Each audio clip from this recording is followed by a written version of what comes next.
Today we're going to be building the new modular for 2025 called Tudor Corner. This set has 3,266 pieces and looks really interesting from just the pictures that I've seen. So we're going to put it together and then we're going to do a review and I'll let you know my thoughts afterwards.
So we finally finished Tudor Corner, the 2025 LEGO Modular.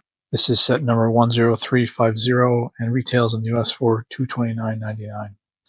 This is a really nice set. I liked how the set is designed and the architecture built behind this. I think that it's very unique and definitely was a lot of fun to build. The set comes with 7 minifigures, kind of mixed along. There's a tenant who lives on the upper floor. There's a woman here outside. There's 2 people, I believe, who work inside the restaurant. And then there's also the clockmaker, and then the worker for the inside on the other side. We'll see. The set also comes with a little cart that is used, I think, to transport for the outside. So for the lower floor, the Tudor Corner, there's the Old Guarded Inn here, which is a restaurant. As you see, there's 2 tables out here. There's also 2 printed pieces for the menu and the special on the inside. Over to the other side, it wraps around this way, and then over here, there's the Rocher, I think that's what that's called. Can't read it off from here, but basically it's like a hat store inside. In that side, there's no foliage on the base level, on the street level here, except for this light fixture on the right side, as well as this corner. But I guess the idea here is that they want to, this is sort of like a downtown building or area that would normally be fixed back in, so there's no trees on the street level. There's a lot of foliage on the outside that I like that they've placed around the edge of the building, especially upwards between the first and the second floors. It's over here as well. I think that's a nice added touch. And then moving around to the side, so there's a stairwell here that goes all the way up to the second floor. And then there's a garbage bin and a little dog minifigure here. And then some foliage again on the outside of the on the back of the set here. I do really think that going into the second floor and the third floor, the top of this set is really, the top and the roof of this set is really where it shines. So there's 2, as you see here up here. There's the architecture they've used in the colors, as well as the design of these pieces here with the cutouts, white and black cutouts, is really it's really cool. So like all modulars, the floors do come apart. So the top floor, the roof comes off, and there's really nothing here. It's just a top access level for the roof. And then we take off the second floor, and you'll see in the second floor here. So this is the apartment level floor, which is, it's kind of, I feel like the set is, like most of these modules all have apartments. I'll get to that, my thoughts on that in a minute. But basically, there's a bookshelf. There's this, whoever lives here, they have a couple of they're bugs like spiders and stuff in cages. Looks like there's also a cat. What they call this for cats. There's a couch as well as some lighting, and then there's also a sink over here. Again, I don't know. I guess this is for coats over here. There's also a nice plant that they've kind of fixed into the corner there. One thing I noticed, though, that this is the apartment. It doesn't have a bed. If somebody's living up here, there's not a bed up here. So looking into the second floor now, this is the secondary business. This is a clockmaker's floor. As you see, there's a lot of cool detail here, especially around the kind of clocks that are made on the tables and the sides. There's a big grandfather clock here. There's another one over here. This one, and then there's a working desk with a desk there. This one's kind of a unique idea. I think it kind of fits again with sort of the style of the Tudor Corner and the theme they were going for here. And then there's a door that leads up to the stairwell to go upstairs, and then there's another door outside that also has to the stairwell. And then getting into the first floor here. So as you see, this is the restaurant here. The inn, there's a little, you can see there's like a bar or coffee area there, and then there's some seating back here. There is a bathroom that actually is right back here in the corner. The door, it hides it in the corner back here under the stairwell. And then there's a hat shop here, which is it's kind of, there are some hats, and then looks like half the shelf is sort of empty. So I'm not sure what that's all about, but there is a mannequin there as well that's wearing a hat. And then you can see for the first floor, there's also there's a table and some chairs outside of the first floor of the restaurant as well. Just looking at the outside again. So I like how they've mixed, a lot of the colors in the set are really interesting. It's not just like one color or 2 colors. There's several different colors. There's green, there's there's brown trim here, as well as white and black and red. And then even on the other side here, there's blue, tan, and then gray, which I think, a lot of their modules recently have had different color types, which it's unique. And I think it's very interesting. It's sort of unlike building one building that has one big color. It's all different colors. And I think this one really does a nice job of kind of mixing in the design, as well as, building out different bricks and techniques into this modular. I mean, having 3,200 pieces again is a pretty good deal for $22.99. So I definitely, if you're a modular person, I definitely would recommend this. I think that you'll enjoy it, and it definitely fits in pretty well with any other any in Lego in any Lego city, as well as in with most of the modulars. Being a corner piece, I think it's kind of difficult to figure out where you want to put it. I'd say maybe it goes nicely to next one, something like the jazz club or the police station, or maybe even the detective's office or the partisan restaurant. Just want to mention something about these modulars, and I think the direction that Lego is headed with these. So we see a lot of these 10 by 10 base plates with 3 floors, and the first floor is a primary business, second floor is a secondary business, and then the third floor is always an apartment. And I feel like the exterior of these has been progressing over the years. Obviously, to fit it well within a Lego city or with other modulars, but I feel like the interior of these is kind of the same. So there's always like a restaurant or a bar at the first floor. Second floor is a business, and the third floor is always an apartment. And as I pointed out earlier, even the apartment doesn't have a bed in it if somebody's living up there. So I think I think Lego needs to try to put a little more effort into the interiors, as well as much as they do to the exteriors of these modules. I think that they need to start coming out with sets that are more kind of like the Natural History Museum, which are very unique. People have always said that Lego should come out with a hospital modular, which I think would be really cool. But they come out with a really nice design. I think that's really their primary focus is to build something that looks good, in somebody's Lego city or next to an existing modular. So just briefly looking at the structure manual here. So this is a really nice picture. Actually, I like the angle that they take this picture at. Kind of shows the color contrast of each floor. And we get into the first floor. So this just talks about the set, talks about the designer, and the Tudor architecture. That's